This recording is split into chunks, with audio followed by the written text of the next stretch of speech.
যুক্তরাষ্ট্রের ফ্লোরিডায় দুই পিএইচডি শিক্ষার্থী খুনের ঘটনার সুষ্ঠু তদন্ত ও অপরাধীদের বিচার চেয়েছে বাংলাদেশ। রোববার মন্ত্রণালয়ে এক ব্রিফিংয়ে পররাষ্ট্র প্রতিমন্ত্রী শামা ওবায়েদে ইসলাম জানান, শিক্ষার্থীদের পরিবারের সাথে যোগাযোগ রাখছে সরকার। পররাষ্ট্র প্রতিমন্ত্রী জানান, বিশ্ববিদ্যালয় কর্তৃপক্ষ ও ফ্লোরিডা পুলিশের সাথে যুক্তরাষ্ট্রে বাংলাদেশের দূতাবাস সার্বক্ষণিক যোগাযোগ রাখছে। শিক্ষার্থীদের হত্যার কারণ তদন্ত করে দ্রুত অপরাধীদের শনাক্ত করার আহ্বান জানানো হয়েছে।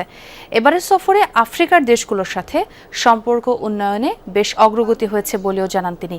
আফ্রিকার জ্বালানি তেল আনার ব্যাপারে আলোচনা হয়েছে এবং যোগাযোগ বৃদ্ধি করা হবে বলে জানান তিনি।